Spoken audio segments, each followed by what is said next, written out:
Hello everyone. आज मैं संगीता आप लोगों के लिए आपके बुक का जो 18वां चैप्टर है दस्त व ज्वर में आहार, वो आपके सामने लेके आई हूँ। दस्त और ज्वर दो शब्द दे रखे हैं इसमें।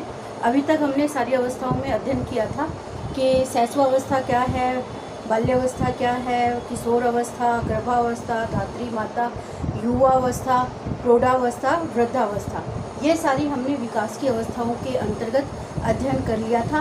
और आज अब उसका हमारे आहार नियोजन का ये लास्ट चैप्टर बचता है इस यूनिट का। ये यूनिट हमारी आज पूरी हो जाएगी। इस यूनिट में दस्त और ज्वर है वो लास्ट बचा है। दस्त क्या है, ज्वर क्या है, इन दोनों का आपको मतलब पता होना चाहिए। ज्वर का मतलब बुखार होता है। आज मैं खाली आप लोगों को दस्त के बारे में पढ़ाऊंगी कि दस्त क्या है। दस्त के बारे में हम नॉर्मली कहें तो ये एक ऐसी प्रतिक्रिया है जो कि हम नॉर्मल जो मल त्याग करते हैं उससे ये इसकी जो मल त्याग की प्रवृत्ति होती है वो नॉर्मल दिनों से अधिक होती है। 1 या 2 बार हमारे नॉर्मल मल त्याग की स्थिति आती है और जब 4 से 5 बार हम मल त्याग करते हैं तो वो हमारा दस्त की प्रक्रिया कहलाती है। और ये एक दस्त है वो पानी की तरह पतला लगता है, तो वो दस्त होता है। दस्त है वो मुख्यतः 2 भागों में हम इसको बांट सकते हैं। एक को कहते हैं अल्पकालीन दस्त, जो कि उग्र होता है, उग्र यानी तेज प्रवृत्ति होती है इसकी दस्त करने की। और एक होता है दीर्घकालीन दस्त, जिसके अंतर्गत समय होता है वो काफ़ी लंबा होता है दस्त का। तो हम इनके समय के अनुसार अगर देखें तो अल्पकालीन दस्त है वो 24 से 48 घंटे यानी 1 से 2 दिन तक इसकी प्रवृत्ति रहती है। लेकिन दीर्घकालीन दस्त की प्रवृत्ति है वो 2 सप्ताह से अधिक या 4 से 5 सप्ताह तक भी दस्त की प्रवृत्ति बनी रहती है। इसके अंदर मेन दस्त के अंदर आपको ये देखना है कि व्यक्ति के शरीर के अंदर एक तो पानी की कमी हो जाती है, क्योंकि दस्त है वो एकदम पानी के जैसा पतला होता है, और एक साथ में खनिज लवणों की कमी हो जाती है। इन दोनों को आपको ध्यान रखना है। खनिज लवण दोनों की कमी है वो दिन प्रतिदिन बढ़ती जाती है अगर लगातार इस दस्त की प्रवृत्ति को नहीं रोका जाए। और दोनों की कमी होने का मतलब ये है कि शरीर के अंदर पानी की कमी हो जाती है, यानी पानी इतनी मात्रा में निकल जाता है कि निर्जलीकरण की स्थिति है वो हमारे सामने देखी जा सकती है। जो उल्टी और दस्त जिसे हम हैजा के नाम से जानते हैं, अगर ये प्रवृत्ति व्यक्ति के अंदर दोनों उल्टी और दस्त की प्रवृत्ति है वो साथ अगर हो जाए तो व्यक्ति की कंडीशन होती है वो बहुत ही खराब हो जाती है, निर्जलीकरण की स्थिति आ जाती है। और निर्जलीकरण की स्थिति अगर लगातार बनी रहे तो व्यक्ति की मृत्यु तक भी हो सकती है। तो आपको दस्त का मतलब पता हो गया कि हम नॉर्मल जो टॉयलेट के लिए जाते हैं उससे अधिक बार मल त्याग करना, मल का विसर्जन करना दस्त कहलाता है। ये 2 से अधिक बार हम जाते हैं तो वो दस्त की स्थिति बनी रहती है।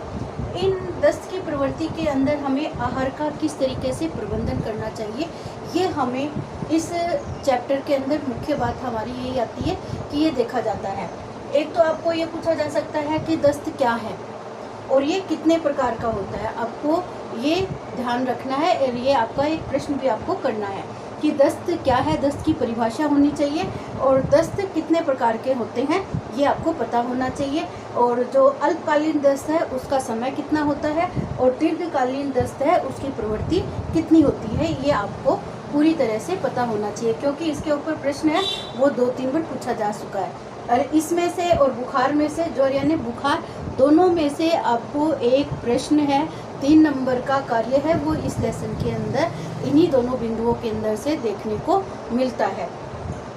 अब आहारीय प्रबंधन का मतलब है कि अगर व्यक्ति के अंदर लगातार दस्त की स्थिति बनी हुई होती है तो उस व्यक्ति का आहार कैसा होना चाहिए, कैसा उसको आहार देना चाहिए, ये बात हमारे मुख्य रूप से ध्यान रखनी है। तो आपको ये पता है कि दस्त से एक तो पानी की कमी हो रही है, एक खनिज लवणों की कमी हो रही है। तो हमारा जो भोजन का प्रबंधन है वो इसी तरीके से करना है जिसके अंदर एक तो पानी की पूर्ति हो और एक साथ में खनिज लवणों की पूर्ति बराबर बनी रहे। तो दोनों को ध्यान रखना है हमें।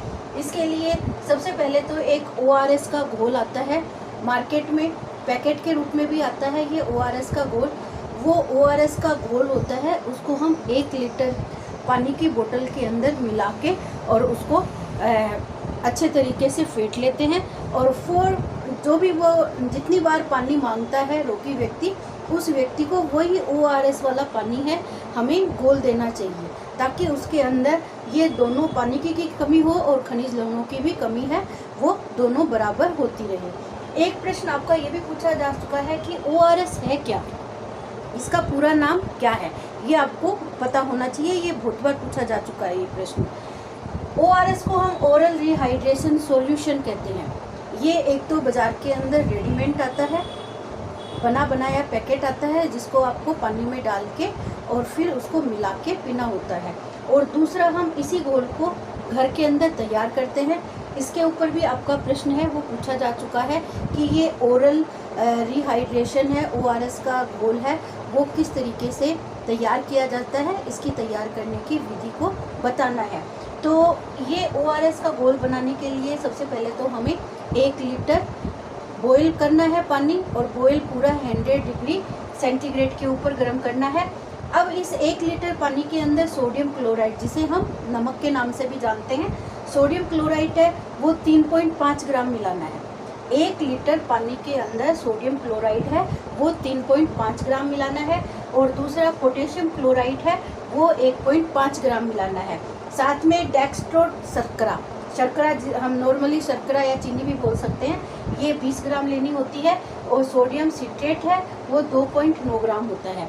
ये सबसे पहले हम पानी को बॉईल करते हैं। बॉईल करने के बाद पानी को ठंडा कर लेते हैं और उसे एक बोतल में भर के, और ये सारी चीज़ें इसके अंदर चारों चीज़ है वो पानी में मिला के, और फिर इस बोतल को भर के रोगी के पास रख देते हैं। और जब भी उसे पानी की आवश्यकता होती है, इसे ये पानी पिलाते रहते हैं। और आपको ये एक बात ध्यान रखनी है कि जो हम ये ORS का घोल तैयार करते हैं, ये 24 घंटे के अंदर ही पिलाना होता है। उसके बाद दूसरे दिन है दूसरा घोल हमें तैयार करना होता है। वही घोल हम दूसरे दिन है उसका प्रयोग नहीं कर सकते हैं। एक बात तो आपको ये ध्यान रखनी है कि जो दस्त वाला रोगी है, इसके शरीर में किस चीज़ की कमी होती है, पानी और खनिज लवणों की कमी होती है। और इसको क्या देना चाहिए, ORS का घोल देना चाहिए, ताकि इसके शरीर के अंदर निर्जलीकरण की समस्या है वो ना आए।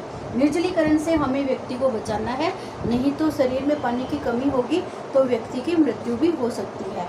तो ये दोनों बातें हमें ध्यान रखनी है। और ये ORS घोल कैसे तैयार करना है ये हमें ध्यान रखना है। साथ में इसका जो आहार्य प्रबंध करना है, अब व्यक्ति को खाने के लिए क्या क्या देना है, हमें इस बात के ऊपर भी विशेष रूप से ध्यान देना है। और इसके लिए हम ध्यान इस तरीके से देंगे, मैंने आपको बताया था कि कब्ज बताया था कि कब्ज क्या है। कब्ज है मल का कठिनाई से त्याग करना, वो कब्ज कहलाता है, जो कि पानी की कमी के कारण ही ऐसा होता है। और शरीर में पानी की कमी हो रही है तो इस पानी की कमी को हमें पूरा करना है। और अब हमें जो रेशेयुक्त आहार होते हैं, कब्ज के साथ मैंने रेशेयुक्त आहार बताया था कि जो हमारे छिलकों में रेशे मिलते हैं, फलों के छिलकों में, सब्जियों के छिलकों में रेशों की मात्रा भरपूर होती है।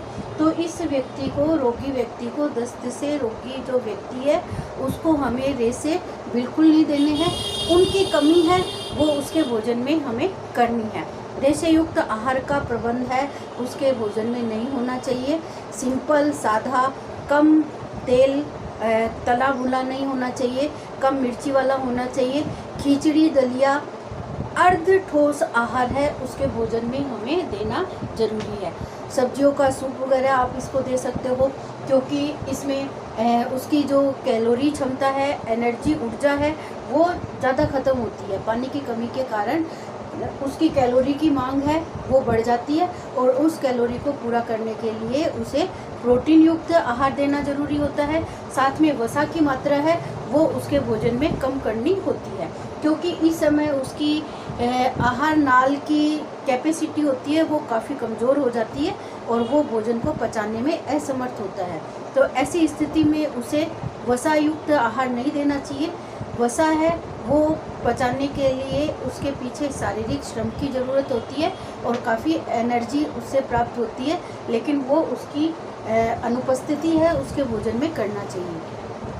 पानी का लेवल है उसे बार बार में लिक्विड चीज़ें, छाछ, लस्सी, दही, इस तरीके की चीज़ें हैं, ठंडी है, जूस है, फलों का शरबत है, फलों का जूस है, इस तरीके की लिक्विड चीज़ें हैं उसके भोजन में बार बार देनी चाहिए, ताकि इसकी जो पानी की कमी है वो हम पूरा कर सकें।